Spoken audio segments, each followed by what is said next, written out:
Hey folks, today we're going to find out how a people not only survived, but actually thrived in conditions that would make your air conditioner cry for mercy. The Vikings faced winters where the sun vanished for months, temperatures that froze spit mid-air, and still built an empire that stretched from Greenland to Constantinople. You know that feeling when you step outside and the cold slaps you in the face? Now multiply that by 1,000, add 4 months of total darkness, and imagine your only heating option is a fire you have to keep burning yourself 24/7. It was that, or death by hypothermia. No middle ground. So before we cozy up together on this journey, take a second to like the video and subscribe. Only if you really enjoy what I do here. And tell me in the comments where you're watching from and what time it is, especially if you're dealing with some cold yourself. I love seeing who's with us around the world, especially when we're talking about surviving extreme cold. Now grab a blanket, maybe a hot drink, and let's uncover the survival secrets of one of the toughest peoples in history. Because while you're grumbling about getting out of bed at 60 degrees, 15 degrees, these folks were out there building ships with bare hands at temperatures that turned your breath into ice crystals before it even left your mouth. If you think 60-degree Arv is a reason to hibernate, get ready to meet winters where your breath froze before leaving your lips. Scandinavia from the 8th to the 11th centuries wasn't playing around with temperature. We're not talking cozy mountain town chill where you throw on a cardigan and call it a day. This was a region where thermometers were unnecessary because anything liquid simply didn't exist for months. Regular, and by regular I mean every single day, temperatures sat between 4 degrees and 24 degrees, 20 degrees to 30 degrees. In particularly affectionate years, they'd slide comfortably down to 40 degrees. To give you a real sense of what that means, cold enough for spit to freeze before it hits the ground, cold enough for wood to crack on its own, cold enough for metal to weld itself to your skin if you're dumb enough to touch it barehanded. The kind of temperature where breathing wrong, i.e. through your mouth instead of your nose, could cause lasting damage to your lungs. But here's the plot twist. The cold was only half the problem. The truly sinister part that turned the Nordic winter into a horror movie experience was what modern scientists call polar night. That adorable phenomenon where the sun just takes a 4-month vacation. I'm not exaggerating. November to March, the sun outright disappears in parts of Norway and Sweden. Imagine life with no electricity, scarce candles, nothing that produces easy artificial light, and the sun goes on strike. It was basically living in a dark fridge for a third of the year. A fridge where, if you didn't keep a fire going, you died. No drama, literally that. And if you think I'm being dramatic, climate records from Greenland's ice cores, basically 1,000-year-old frozen thermometers, confirm the Vikings went through what we now call the Little Ice Age. A softer version of a full ice age? Sure, but softer here means just lethally cold instead of apocalyptically frozen. The Icelandic sagas, the newspapers of the day, describe winters that would make anyone today ask why on earth you'd choose to live there. They speak of winters where cattle froze to death inside heated stalls, of people waking up with beards glued to straw pillows because their breath froze while they slept, of going outside to do basic business requiring military planning, because 5 minutes in that wind could mean losing fingers or toes to gangrene. Egil's saga mentions a winter when men died on the paths between neighboring farms, found in spring standing like ice statues. This was the kind of cold where you didn't fall when you died. You just froze in place. And here's what genuinely impresses me. They didn't just survive this. They decided it was the perfect time to go sailing and conquer half of Europe.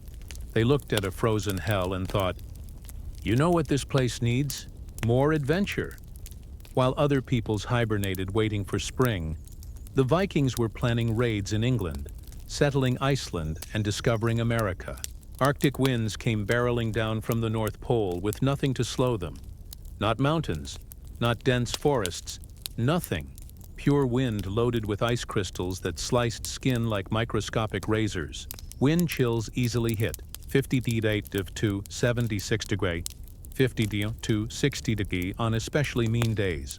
What does 76 feel like in practice?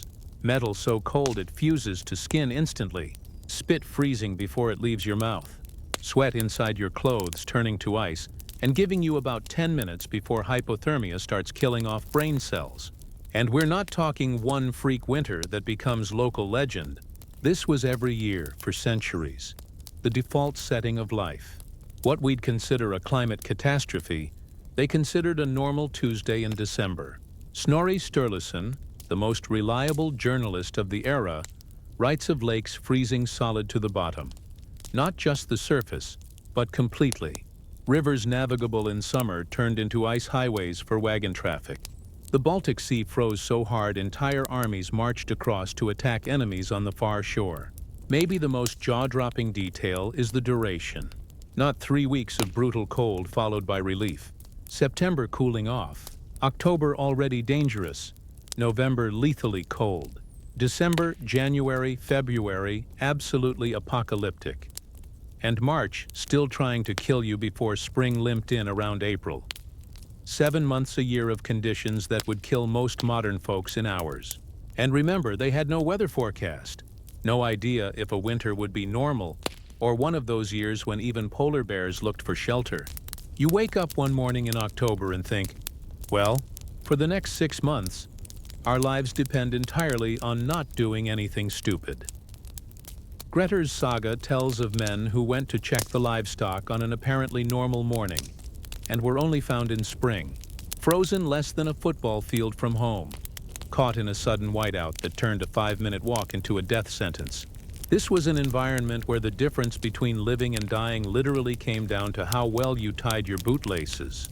Forgetting to dry your socks properly the night before could mean amputation by frostbite.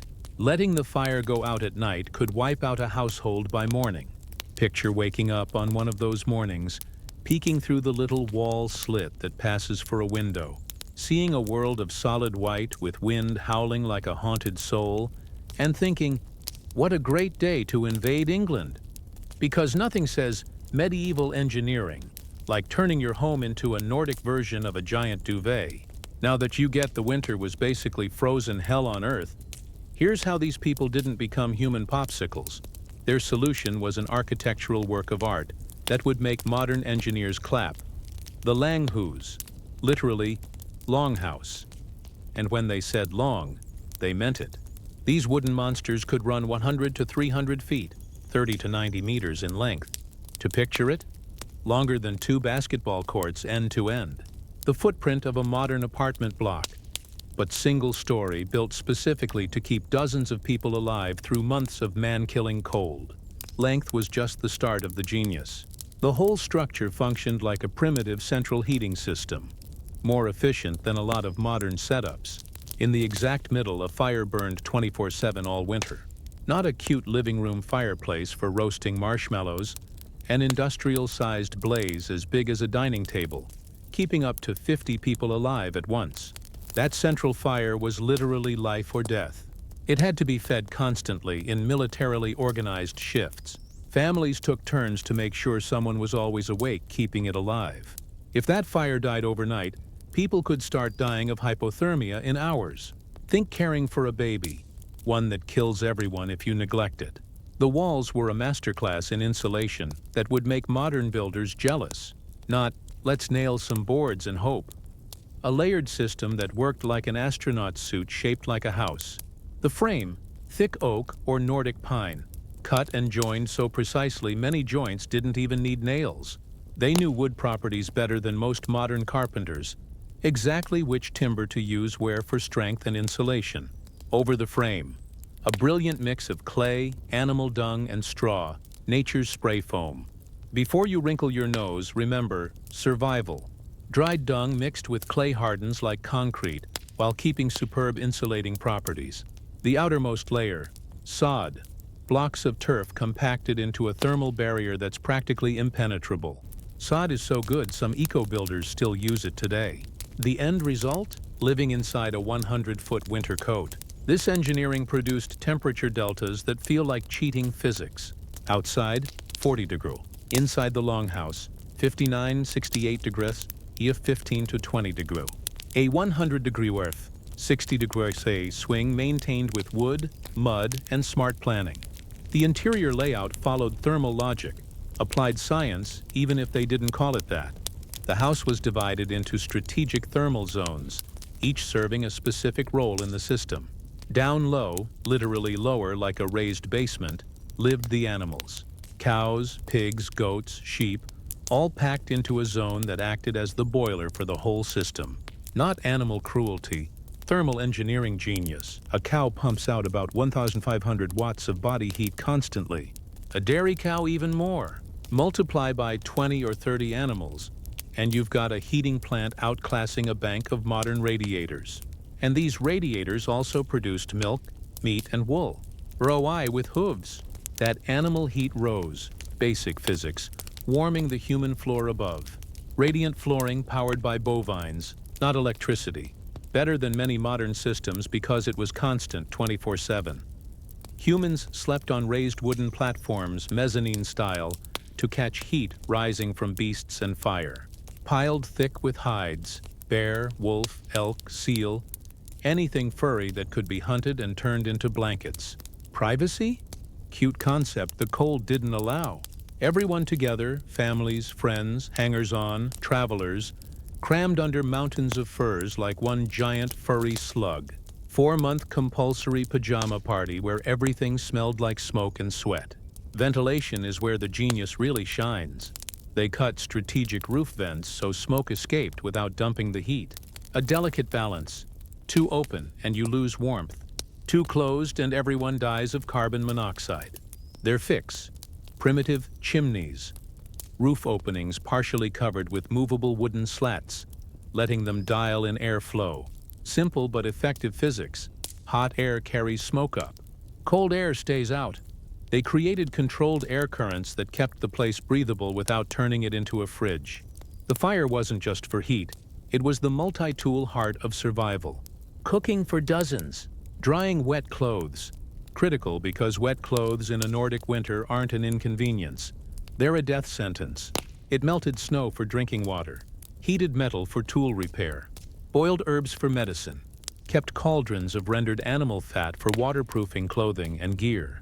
Letting that fire go out in winter? Basically a collective death sentence. So they had backups.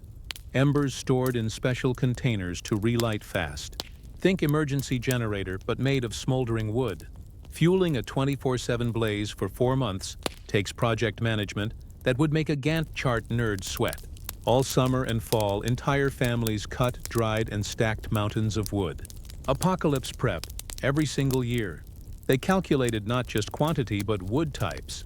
Pine to catch easily, oak to burn slow and hold embers. Birch for lower smoke when ventilation was tricky. Combustion science without the chemistry degree. Storage was strategic. Some wood outside under hides and tarps to keep snow off. Some inside by the fire to ensure a supply of bone-dry fuel. Wet wood burns badly and smokes everyone out. Building these houses was a community effort that made a barn raising look like child's play. Not each family building its own suburban palace. Everyone, men, women, children, enslaved people, worked together to raise structures that could keep entire clans alive. Cooperation wasn't a moral virtue. It was a survival requirement. If your house couldn't keep everyone alive, not only did your family die, you lost the workforce needed to survive next winter. Foundations? Another engineering flex. In ground that froze meters deep, they developed bases that didn't crack with freeze-thaw cycles.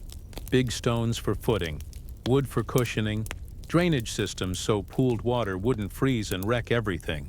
Medieval hostel, more axes, fewer TripAdvisor complaints. Ah yes, Viking fashion, where layering wasn't an Instagram trend, but a life or death requirement. If you think dressing for a date is hard, try getting dressed knowing a lapse in judgment could cost you a toe. The Vikings built a clothing system that was basically armor against cold, made of wool, linen, and a lot of strategically harvested animal hide. Start with the MVP, Icelandic sheep's wool. Not your craft store fluff. These sheep, honed by polar weather, grow a dual-layer fleece that's an evolutionary miracle. A soft, fluffy inner layer for insulation like goose down. An outer layer that's water and wind resistant, practically waterproof. Nature made the perfect don't die fabric. Its fibers have tiny air pockets that trap heat close to skin, even when wet. In winter, moisture kills. Sweat that doesn't evaporate turns to ice inside your clothes. And ice on skin equals instant hypothermia. The Viking layering system was an exact science refined over generations. No improvising, each piece had a job, and the order of layers could mean the difference between getting home alive or becoming a mid-trail ice sculpture. Base layer, fine linen against the skin. Odd choice, linen wicks moisture fast, pulling wetness off the body to keep you dry. Dry twine alive. Over that, a densely woven wool tunic, felt like thick. The real insulation. Made from that dual-coat Icelandic fleece, it created a warm air barrier around the body. We're talking tunics up to an inch, 2-3 centimeters thick in compacted wool. Third layer, the serious business, fur or leather coats as the final armor. Bear, wolf, elk, seal, any big animal with enough hide to cover an adult. And not just any hide. Survivors of Nordic winters, hides with the density needed. Tanning was an art, treated with the animal's own brains, enzymes that keep leather soft and flexible in extreme cold. Then smoked for weeks to waterproof and preserve. The result, coats that lasted decades and got better with use. Bear coats were the Ferraris, polar or brown bear, reserved for elite warriors or oh no we might die conditions. A good bear coat could keep you warm sleeping on snow at 40 degrees. Downside, nearly 22 pounds, 10 kilo. Moving fast in one? Welcome to involuntary weight training. The real genius was waterproofing. Vikings learned that rubbing animal fat, especially seal or whale, into outer layers, made a water-repellent film that kept fabric dry even in slushy snowstorms. Whale oil was their DWR spray, just smellier. It had to be reapplied regularly. Every few weeks, outer garments got re-greased, literally rubbing melted tallow into every inch. The smell? Indescribable. The result? Clothing that shrugged off wet cold for hours. Footwear was the boss battle. Toes are extremities. Less blood flow, they freeze first. Losing toes to frostbite was common enough that Old Norse dialects had specific words for the degrees of amputation. Viking boots were mini tanks. Thick cattle or elk leather, tanned to be hard as wood yet flexible. Lined inside with wool or sheepskin with the fleece facing in, keeping feet near body temp even when stepping into snow. Soles, multi-layered leather, sometimes with wood inserts for extra insulation. Some had iron hobnails for grip on ice, the first cleated winter footwear. Walking in them probably sounded like an army of carpenters. Hands, mitts that were basically sleeping bags for fingers. Seal skin, fur inwards, thick enough to keep fingers working at 22 degrees, 30 degrees. The trade-off. Try tying a bow with 5 centimeter thick gloves. Socks were heavy wool, sometimes blended with goat hair for durability. Not one pair, 2 or 3, creating insulating air layers inside the boot. Feet wrapped like hairy Christmas presents. The sleeper MVP, hats. You lose heat fastest through your head, so covering it was life or death. Viking caps were extra thick wool, often fur-lined, covering head, ears, and part of the neck. Some had ear flaps tying under the chin. Others had removable fur masks covering nose and mouth, leaving only the eyes exposed. Breathing through the fur warmed the air before it hit the lungs, preventing cold air burn. Clothing maintenance was a full-time, never-ending job.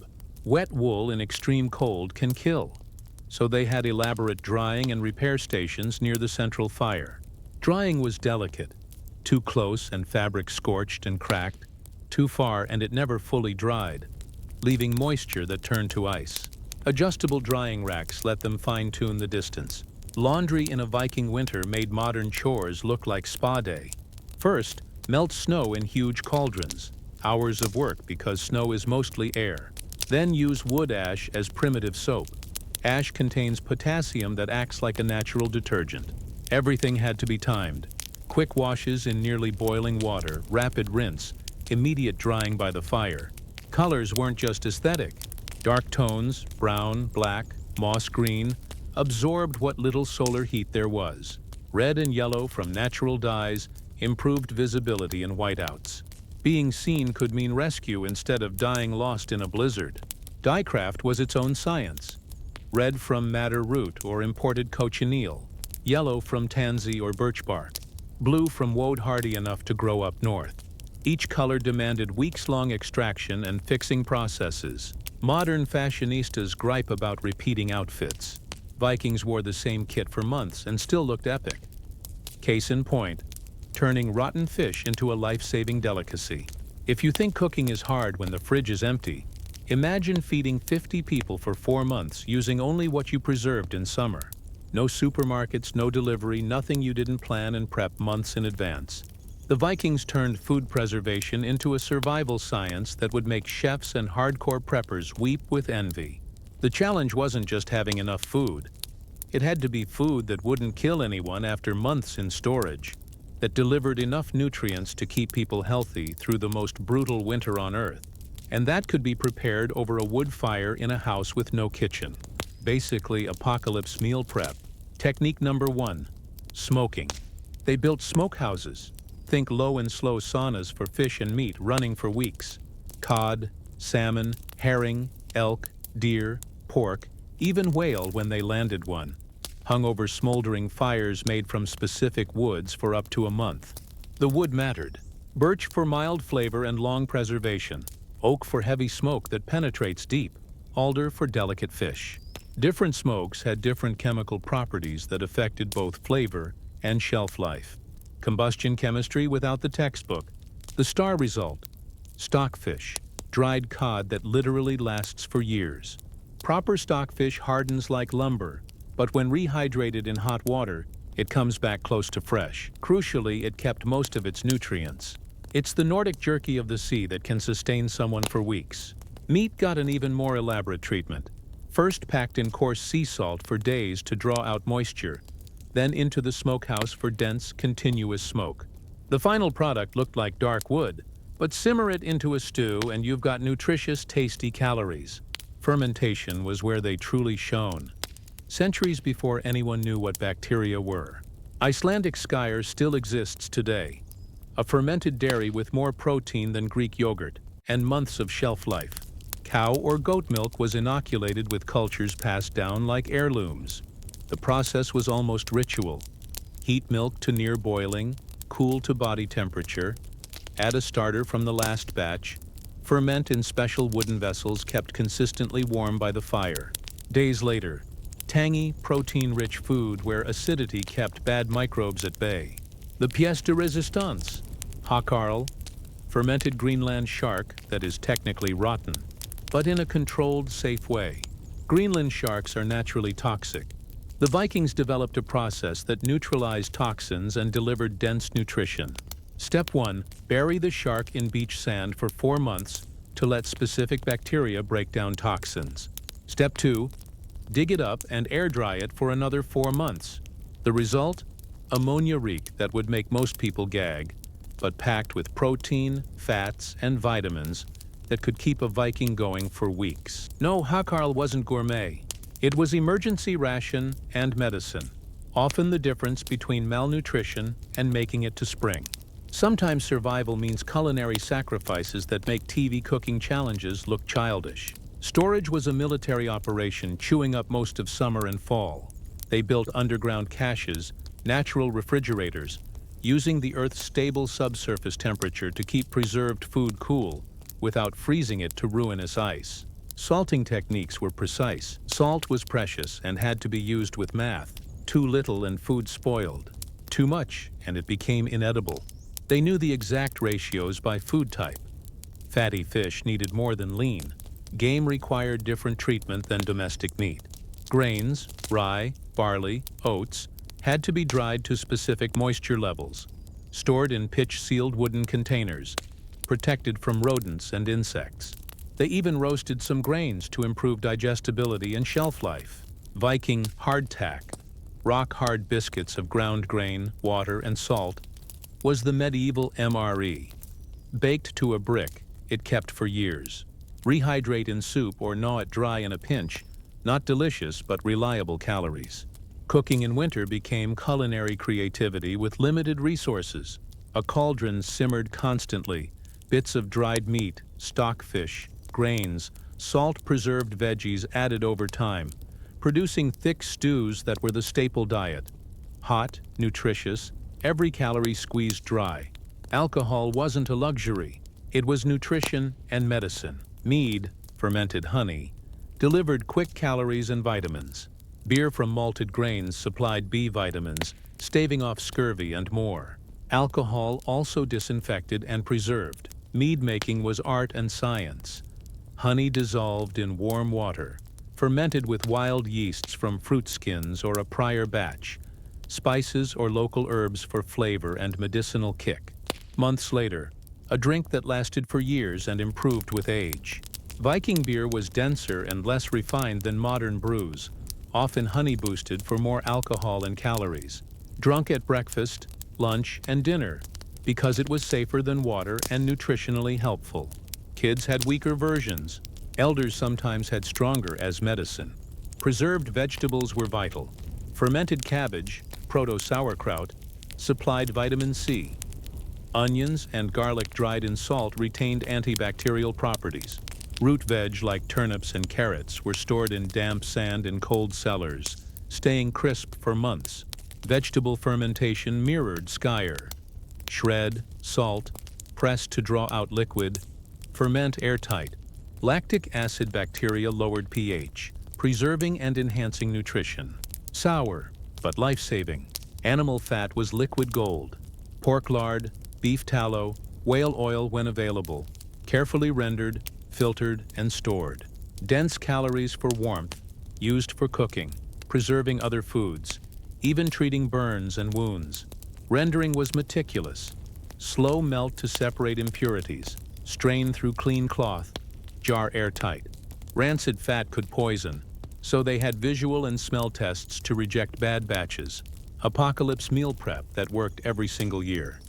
If you think getting out of bed is hard in winter, imagine giving birth in a Viking hut at 22 degrees, 33 degrees. Modern medicine has climate-controlled ICUs, pricey antibiotics, and surgeons who've studied longer than astronauts. Viking medicine had backyard herbs, a lot of improvisation, and the very practical philosophy of, if it works, keep it. If it kills, don't do it again. Plot twist. In conditions that would make modern doctors faint, they saved lives. Winter's top serial killer, hypothermia. The silent assassin that took more lives than wars, plagues, and axe mishaps combined. Today we use thermal blankets in hospitals. They used fire, furs, and desperate creativity. Every kid knew the signs: violent shivering, slurred speech like you've had too much mead, and the creepiest, paradoxical undressing, the false sense of warmth that makes people strip while dying of cold. If that started, you had minutes to act. Protocol: drag the victim near the fire, but not too close because reheating too fast can kill. Strip wet clothes immediately and wrap in pre-warmed furs.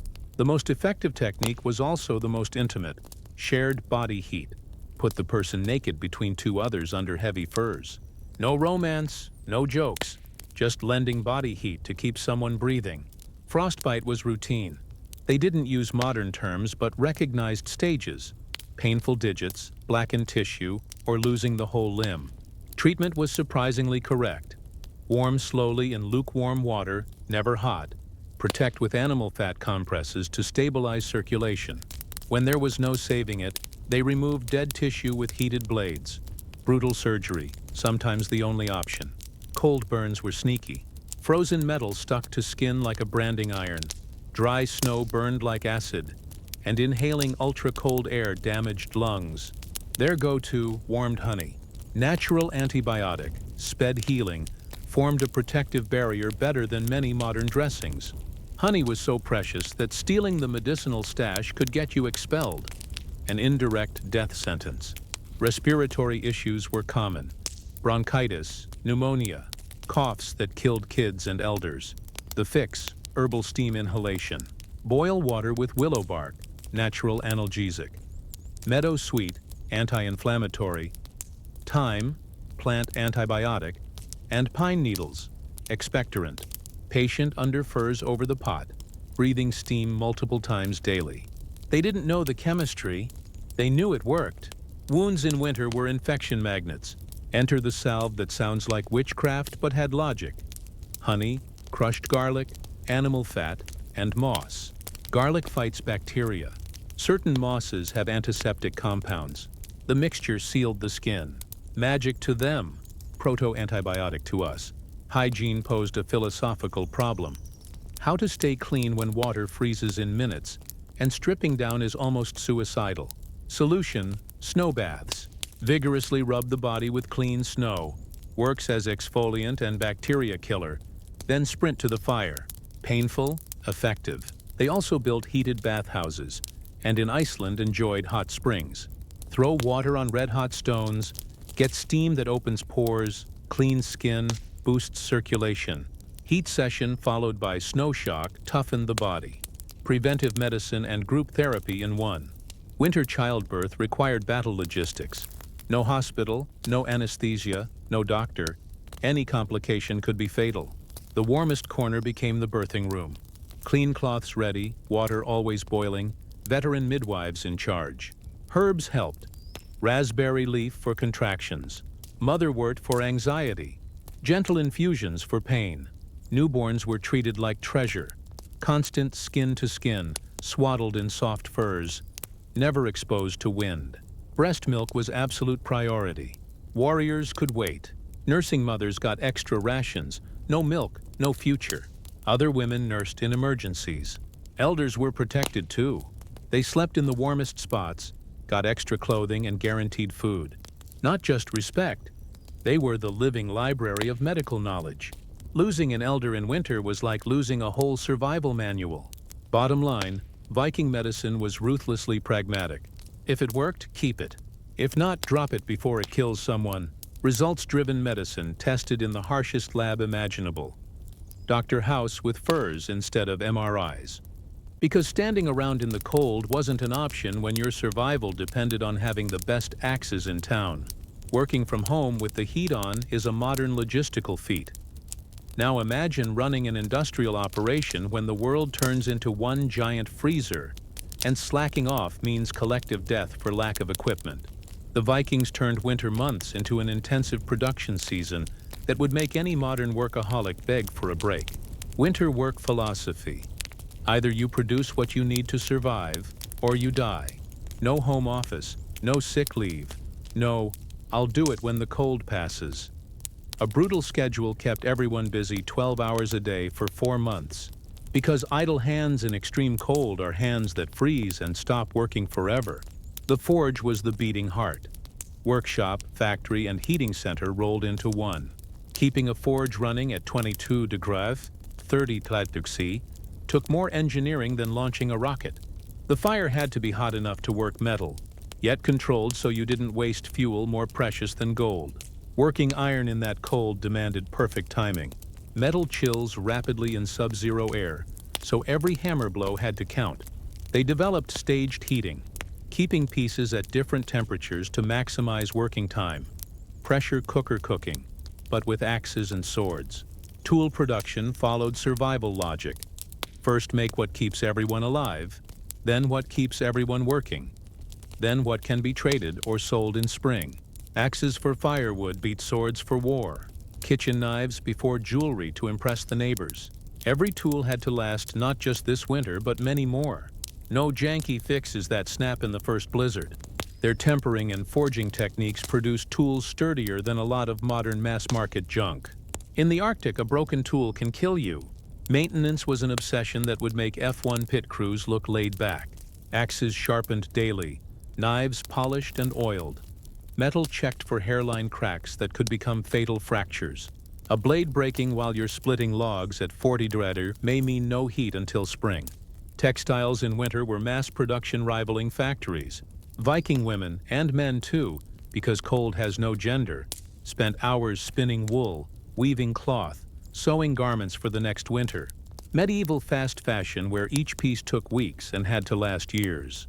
Wool prep was family science. Wash, card, spin to exact thickness, dye with natural colorants that didn't fade. Every stage needed controlled temperature and humidity. Fun when your house is basically a wooden fridge. Spinning quality became competition. Those who produced the finest, strongest yarns had higher status, because good yarn meant clothes that kept families alive.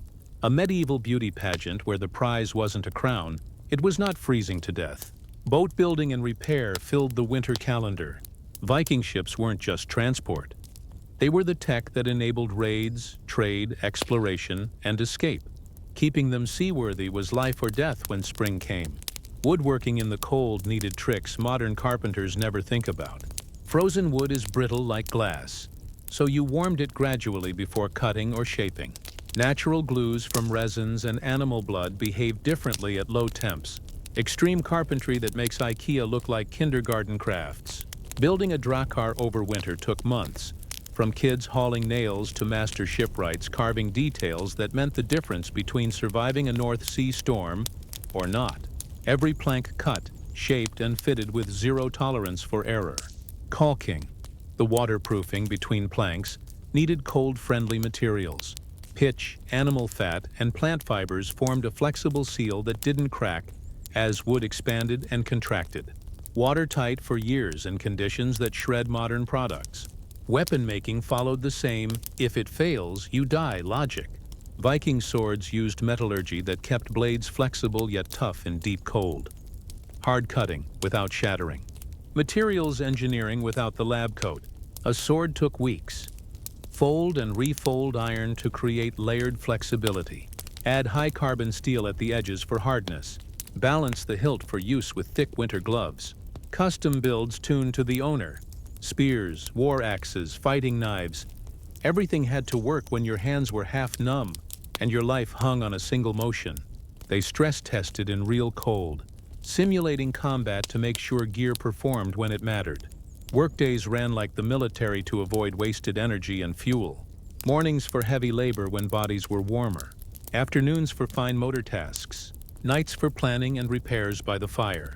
Animal care was a 24/7 operation that could never fail. Cows, pigs, goats, sheep depended on people, and people depended on them for milk, meat, wool, and heat. Neglect killed both sides. Feeding animals started in summer with math-level haymaking. Cut, dry, and store precise amounts. Too little and they starve. Too much and you waste storage space needed for other essentials. Milking in winter was an adventure requiring bravery and unfrozen fingers. Milk would freeze fast if not processed immediately, so it became cheese or butter on the spot. Dairy processing in real time with no refrigeration. Task rotation prevented deadly overspecialization. If the one blacksmith gets sick and no one else can forge, the community collapses. So everyone learned the essentials: forge iron, weave fabric, tend animals, cook, repair gear. Survival demanded cross-training. Viking kids didn't go to school in winter. They were the school. They learned by working alongside adults, absorbing the skills that would one day keep their own families alive. Failure wasn't a bad grade. It was a funeral. Boys learned metallurgy, carpentry, animal care, and weapon craft. Girls learned weaving, food prep, herbal medicine, and household management. But in practice, everyone learned everything, because Arctic winters don't care about job titles. Community work ran on rotating shifts, so essential tasks never stopped. Forges ran around the clock. Animal care divided among households. Night watches kept the fires alive. Cooperative by necessity. Individualism got everyone killed. Medieval home office where missing a deadline meant actual death. Now imagine 4 months with your extended family in a house with no Netflix, no PlayStation, and no door to slam. 4 months of total darkness. Air so cold it turns breath into glitter. 50 people sharing one enclosed space. No privacy, no digital entertainment, no, I'm going for a walk to cool off. Because cooling off literally kills you. Modern psychologists study 2-week quarantines. Vikings handled a compulsory 120-day lockdown every year, where going outside wasn't rebellious, it was suicidal. Seasonal depression today gets light boxes, vitamin D, and therapy. Vikings had creativity, communal ritual, and the philosophy of, if someone snaps, we all die. They engineered psychological strategies that kept whole communities functional during months that make reality show confinement look like a spa weekend. Enemy number 1, cabin fever, extreme claustrophobia from prolonged confinement. 50 people breathing the same air, smelling the same smells, in the same cramped space, with no escape. Arguments that a summer walk would fix turned into cold season grudges that could explode into deadly violence. Their cure was rigid social structure that turned potential chaos into order. A clear hierarchy where everyone knew their place, duties, and limits. Not democracy. Survival theocracy where undermining authority could kill the group. The Longhouse chief, usually the most seasoned warrior or elder, had absolute say over disputes, rationing, and work organization. Decisions weren't by consensus. Consensus building during a 4-month emergency gets people killed by indecision. Women had equivalent authority in domestic management, medicine, and childcare. Not modern gender equality. Pragmatic power split based on who held the know-how to keep everyone alive. Survival feminism where competence trumped convention. Kids acted as emotional pressure valves for the whole community. Caring for, teaching, storytelling, and simple games provided a mental distraction that kept adults focused on something other than claustrophobia. Children, involuntary entertainers who saved collective sanity. The real psychological genius. Rituals and celebrations that broke monotony and created time markers, letting people measure progress through the endless dark. With no visual calendars or clocks, time became an amorphous blob that bred existential despair. Yule, the winter solstice festival, was a mid-darkness reset, not cute Santa Christmas. A survival ritual marking the moment days start getting longer. Scientific proof. The darkness wasn't forever, and spring would return. Yule ran 12 days with special food reserved all year, competitive games, skill contests, and religious rites to reinforce cohesion. They wasted precious resources on a party because community mental health was worth more than a few extra rations. During Yule, social hierarchies relaxed. Slaves joined games with free men. Kids could prank adults. Women could roast the men with jokes. A controlled pressure release before tensions blew up for real. Storytelling was the medieval Netflix keeping everyone entertained through long nights. Not passive content. Participatory art, where people riffed their own versions of epic sagas, family legends, and adventures, building a shared fictional universe. The sagas we know started as winter entertainment, tales told and retold for months, evolving with each performance. Storytellers competed to make bolder, funnier, more moving versions of the same core stories. 4-month improv. Stories doubled as continuing education. Navigation tales taught seamanship. Battle stories taught tactics. Survival stories taught practical skills. University disguised as bedtime entertainment. Board games mattered too. Hanefatafel, their chess-like strategy game, occupied minds with complex challenges, pulling focus off confinement. Matches lasted hours, with spectators analyzing and trash-talking moves. Group engagement therapy. Betting created an internal economy that gave activities stakes. Small personal items, promises of future favors, extra food portions. Suddenly, games mattered. Skill contests, axe throwing, wrestling, stone lifting, were gym and show combined. Exercise fought muscle atrophy from confinement, while competition supplied the social drama that replaced today's telenovelas. Bathhouses served as social clubs where private conversations happened away from the crowd. Spaces where men discussed politics, war planning, and personal issues without an audience. Group therapy disguised as hygiene. Saunas were spiritual cleanses. Sweat out tensions, then shock with snow. The endorphin rush worked like a natural antidepressant. Music forged emotional unity. Work songs synced group tasks and eased drudgery. Religious songs created shared spiritual experiences. Simple instruments, bone flutes, skin drums, small harps, anyone could play, turning entertainment into collaboration regardless of talent. Medieval karaoke that lasted months. Religion gave meaning to suffering and hope for future reward. Rites for Odin, Thor, and the rest offered a framework to process trauma. Animal sacrifice at rituals served a dual purpose: extra meat for special feasts and controlled catharsis for pent-up aggression. Safer than brawling with your bunkmate. Mandatory hospitality created a social safety net. Any traveler would be fed and sheltered, even in scarcity. Knowing you'd be saved if lost in a storm lowered travel anxiety. Mental health by social contract. Collective spring prep worked as a psychological countdown. Planning expeditions, prepping gear, setting next year goals created positive anticipation to offset seasonal blues. Compulsory group therapy with more beer and fewer PhDs. Steve Jobs invented the iPhone. Vikings invented not dying of cold. Both revolutionary. Modern tech solves convenience. Ordering food from the couch, watching Netflix on the toilet. Viking tech solved, I'll be dead in 5 minutes if this fails. Different priorities. Innovations that would make Apple engineers cry at the simplicity and effectiveness.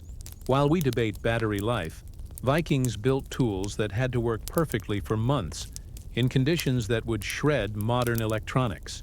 Zero tolerance for bugs, because a bug meant someone actually died. Lighting was a winter essential for 4 months of darkness using only local resources. Candles were pricey luxuries. Answer: fish oil lamps that burned for hours on fuel they produced themselves. Fish oil, mostly from cod and herring, was extracted by slow cooking to separate fat. Properly purified, it burned with a steady flame bright enough for delicate work like sewing and gear repair. Renewable fuel without imports. Lamps were soapstone or metal, with plant fiber or linen rope wicks. Simple, effective. An oil reservoir, a wick to meter the flame, a stable base. Outdoor torches were resin-rich wood soaked in animal fat. Portable light that shrugged off wind and snow. Pine's natural resin burns even when wet. Animal fat extends burn time. Medieval lanterns outperforming many modern ones. The real lighting breakthrough. Ice mirrors. Polished ice surfaces reflecting and amplifying lamplight. Blocks cut and polished clear, placed to direct light to work areas. Optics 101, Viking Edition. Snow travel demanded mobility over surfaces that swallow you to the waist. Viking skis, birch or ash, were engineering marvels. Light, strong, functional, rivaling modern gear. They felled winter trees when sap was low, denser, stronger wood. Boards were steamed, curved to aerodynamic shape, and polished smooth. Artisanal manufacturing producing top-tier equipment. Bindings were elk leather tanned to stay flexible in deep cold, letting feet move naturally while maintaining control. They worked with bulky winter boots without losing efficiency. For ice, they made primitive crampons, iron hobnails hammered into special soles for traction on skating rink terrain. Nail placement optimized for grip with minimal weight. Ice picks, iron tips on stout wooden shafts, broke steps into frozen surfaces or punched through thin ice to reach flowing water below. A survival multi-tool with one job: don't die on the ice. Weapons had to work when metal turns glass brittle. Swords were forged to stay flexible in deep cold. Iron-carbon ratios that resisted cracking below, 27 degrees, 33 degsu. Precision metallurgy before metallurgy was a field. Weapon grips were treated with oils and resins to prevent cold shrink cracking. Handles were textured for use with thick gloves and balanced considering heavy winter clothing. Ergonomics grounded in reality. War axes got cold combat tweaks. Thicker edges that didn't chip on frozen armor. Hammer poles on the back that doubled as ice tools. Weapons as survival gear. Naval tech adapted to ice. Hulls were reinforced with iron strakes acting as primitive icebreakers, letting ships push through thin ice sheets that trapped other vessels. Anchors with multiple gripping points bit into icy bottoms, staying set even in half-frozen harbors. Oars were treated to resist ice buildup. Blade shapes broke thin ice with each stroke. Shafts wrapped in leather for grip with wet gloves. Every component cold-proofed. Sails were waterproofed to prevent ice formation. Animal fats and resins made coatings that kept them flexible in freezing temps. Textile tech enabling winter navigation. Carpentry tools got cold mods. Hammer handles insulated so they didn't skin weld to hands. Saw teeth profiled to cut frozen wood without shattering. Nails and fasteners used alloys that kept enough ductility in extreme cold. Mixing iron with trace metals to survive thermal expansion cycles. Portable heat included metal braziers you could carry to outdoor job sites, keeping tools warm and hands functional for urgent repairs. Targeted heat, not ambient. Ember carriers, metal containers insulated with clay, let you haul live coals long distances. Guaranteed heat source for medical emergencies or tool warming.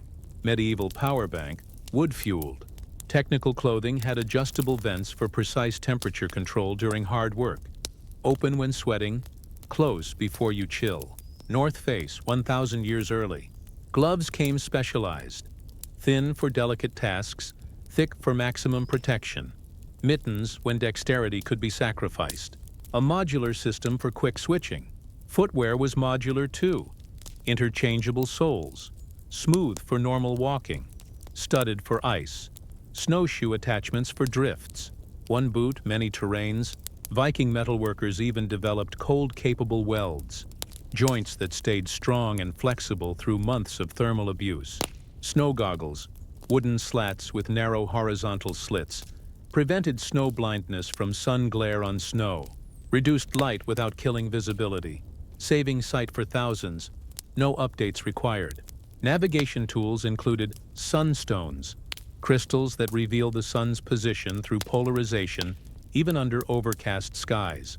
Mineral GPS, satellite-free. Primitive thermometers, animal blood or water in marked containers, gave rough temperature reads. Not precise, but enough to decide if a trip was safe or if you needed more heat. Google Glass never quite worked. Viking snow goggles saved eyes for centuries. No charger needed. Next time you complain about the cold, remember, somewhere in history a Viking woke up to something colder, pulled on a bearskin boot, and went out to conquer the world. We've reached the end of our trek through humanity's most brutal winters. What did we learn? Vikings weren't just horn-helmet barbarians. They didn't wear horns, thanks Hollywood. They were survival masters who built a complete life support system for conditions that would kill most of us in hours. Quick recap. Smart architecture that turned homes into natural heating systems. Textile tech that outperforms a lot of modern gear. Food preservation that lasted years without refrigeration. Natural medicine that saved lives sans antibiotics. Social organization that kept communities functional through months of confinement. And applied technology that solved real lethal problems. Most impressive wasn't any single trick, it was the mindset. Vikings treated winter not as an obstacle to avoid, but a challenge to dominate. While others hibernated, they were out exploring Greenland, settling Iceland, and finding North America. 5 centuries before Columbus set foot in the Americas, Vikings were building homes in Newfoundland.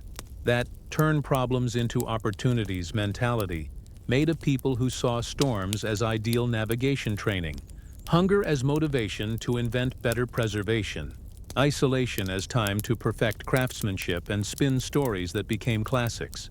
Their technical legacy lives on. Modern saunas trace back to Nordic models. High-performance winter clothing follows their layering principles. Scandinavian architecture still uses longhouse ideas of insulation and controlled ventilation. Fermented foods like kimchi and kombucha mirror their vegetable preservation methods. Preppers study Viking techniques for long-term survival. Bushcraft schools teach skills Vikings considered baseline competence. Maybe the biggest lesson is psychological. They cultivated resilience. Adapt more than resist. Community over rugged individualism. Accept hardship as normal to reduce needless suffering. Modern science has validated a lot. Controlled cold exposure, sauna, then cold plunge, boosts immunity and cardiovascular health. Many of their herbal remedies contain active compounds under study today. Their meditative, mindful practices echo techniques therapists now prescribe for anxiety and depression. Their pragmatic cooperation built communities that lasted centuries. Everyone contributed specific skills. Leadership rested on competence. Scarce resources were distributed strategically, not equally. Compare that to our relationship with hardship. 50 cancels events. A few hours without power sparks panic. No internet becomes a national emergency. Vikings lived in conditions that make our problems look like minor inconveniences. I'm not romanticizing suffering or saying we should live like it's the Middle Ages. Modern medicine, tech, and comfort are hard-won. But there's a lot to learn about resilience and adaptability from people who faced existential challenges daily for centuries and didn't just survive, but prospered. So next time the heater dies, instead of panicking, think like a Viking. What resources do you have? What skills can you apply? How can you turn this into a chance to build resilience? What can you learn that leaves you better prepared next time? Vikings taught us humans are more adaptable and tougher than we think. Simple, well-applied tech can beat complex, badly planned tech. Strong community is the best insurance policy. The right mindset matters more than abundant resources. So when you're whining about it being so cold at 60 degrees, remember, there's a lineage of people who not only survived 40 degrees, they used it as a springboard to become one of history's most influential civilizations. They left us a simple, powerful legacy. Adaptation is survival. Community is strength.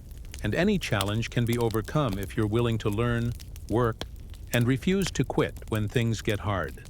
So next time you find yourself complaining about it being too cold because the thermometer dropped to 59 degrees, remember that there's a lineage of people who not only survived at 40 degrees, but actually used those conditions as a springboard to become one of the most influential civilizations in human history. They left us with a simple but powerful legacy. Adaptation is survival. Community is strength. And any challenge can be overcome if you're willing to learn, work, and refuse to give up when things get hard. Winter always passes. Spring always returns. And if you apply the Viking principles of preparation, resilience, and adaptation, you won't just survive the cold, you'll come out of it stronger, more capable, and more prepared for whatever life decides to throw your way. The Vikings mastered winter without central heating. You can master your own challenges with determination, creativity, and maybe an extra blanket.